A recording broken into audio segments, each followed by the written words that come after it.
Good morning, America. I'm Charles Gibson. I'm Diane Sawyer, and it's Tuesday, September 11th, 2001. It is lunchtime in London, 5 a.m. in Los Angeles, and 8 a.m. here in New York, live from the CNN Financial News headquarters. It is beautiful outside, perfect September day with lots of sunshine. Oh, would you look at Washington, huh? I'm going outside today. Other than that, it's kind of quiet around the country. We like quiet. It's quiet. It's too quiet. The Twin Towers had always been seen as invincible monoliths on the Manhattan skyline. Even the truck bombing in 1993 did little to change this.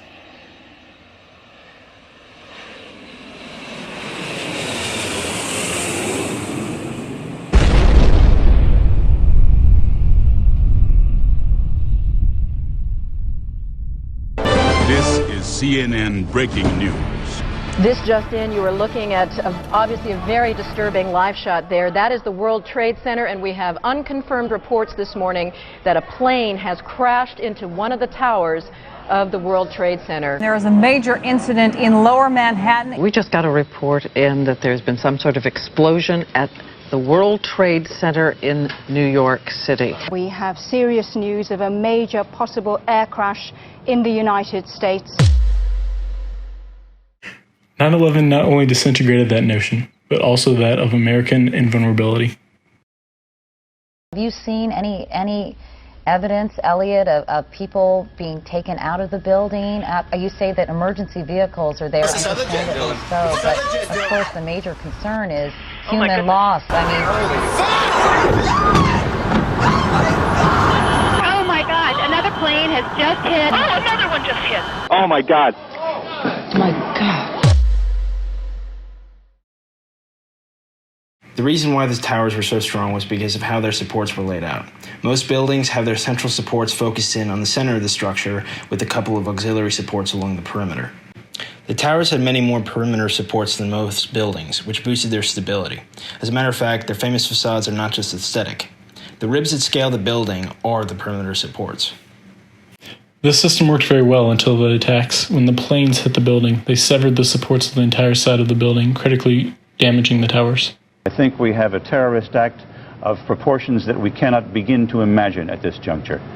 Oh my God. My goodness. That is a very hard thing to watch. Between the central and perimeter supports, steel trusses held the floors up. The intensity of the flame raised the heat to the point where steel loses 85% of its structural integrity. At a certain point, the trusses began sagging under their own weight and began to pull in the supports. Once that happened, it was all over. Oh my God! Oh my God! Oh my God! We're not sure exactly what happened, but it was another explosion on the far side of one of the buildings from where we're standing.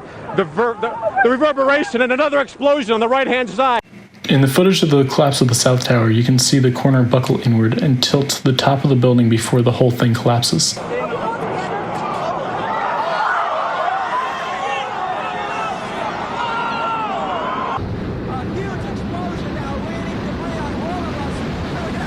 Of us in this office, we're not ready to die, but it's getting bad. I understand that. We have everything, sir. I know you do, but it doesn't seem like it. You got lots of people up here. Oh, God! And there's, you can see, perhaps the second tower, the front tower, the top portion of which is collapsing. The new One World Trade Center, the Freedom Tower, took all of its major design points based off of what went wrong in the Twin Towers. The Freedom Tower has a central support column that holds the vast majority of the building's weight, and a complete reversal of the way the Twin Towers were built. While there are some perimeter supports, they are primarily for supporting the glass windows, and not the weight of the structure. Partially because of this change, which makes it much more difficult to bring down the building, Freedom Tower is the most structurally sound tall building ever constructed. The concrete used in the building's foundation and structure is one of the biggest reasons why the tower is so strong.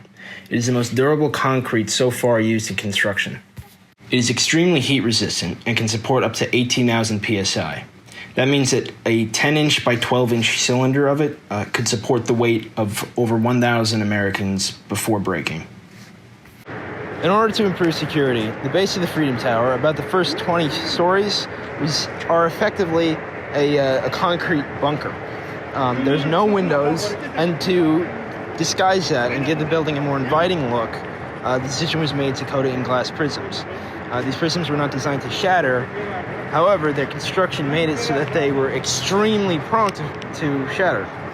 It went through many designs, and ultimately the current design was settled on, with flaps of glass that are shatter resistant, and when they do, effectively turn into powder instead of shards of glass to reduce the risks of anyone being hurt by glasses they were on 9/11. The lobby is not as conventionally laid out as most buildings are. Going along with that concrete bunker look and design, the lobby is protected by a blast wall that protects not only the exterior wall, but also an interior wall as well. Access to the main lobby is restricted and for tenant and tenant guests only. The only publicly available entrance is the one to One World Observatory located on the west side of the building. That provides elevator access to the 102nd, 101st, and 100th floor at the top of the building. Perhaps the most recognizable aspect of the Freedom Tower is its slanted sides that meet at the top with a tapered effect.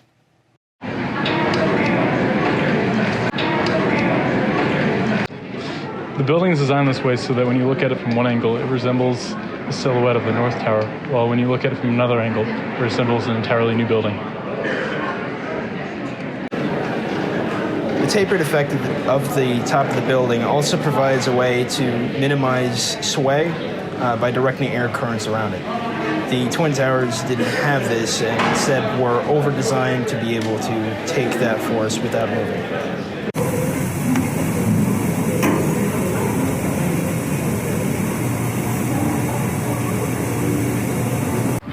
To replace the one that was destroyed, a new World Trade Center transportation hub was designed to link trains from New Jersey and Lower Manhattan. Called the Oculus, it was designed to look like an eye facing skyward in remembrance of the towers that fell and those that lost their lives in 9/11. The ribs along the sides are designed to resemble eyelashes, with the skylight in the middle designed to be the eye itself. The Oculus also replaces the original World Trade Center shopping center, those underneath the Twin Towers. The slants of the Oculus are designed so that from the outside it seems much smaller than the inside. The angle of the Oculus is off from the rest of the grid of the New York and the World Trade Center, so that on September 11th, the path of the sun passes over its 335-foot long skylight.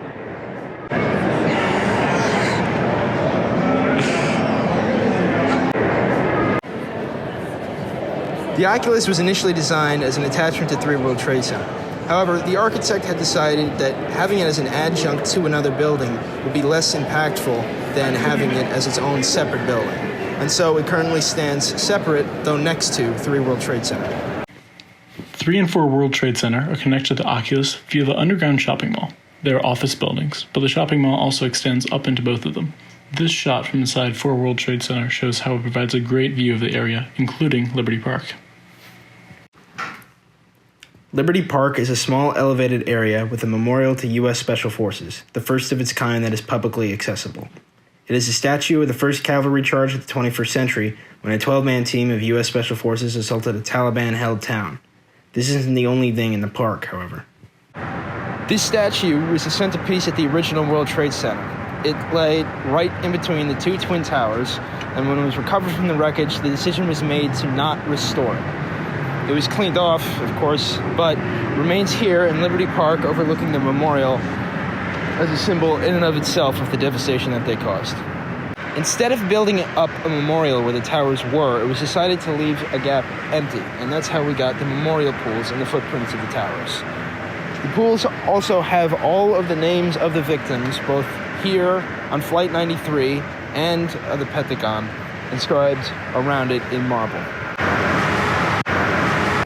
The Trade Center is still yet to be completed, with buildings 2 and 5 remaining unfinished, both of their fates uncertain.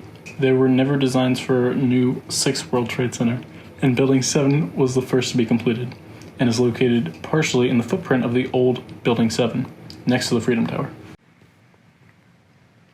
An incredible amount of effort went into memorializing the events of 9/11 and ensuring that it can never be repeated. Standing at a symbolic 1,776 feet tall, The new Freedom Tower will forever be an icon of American resilience.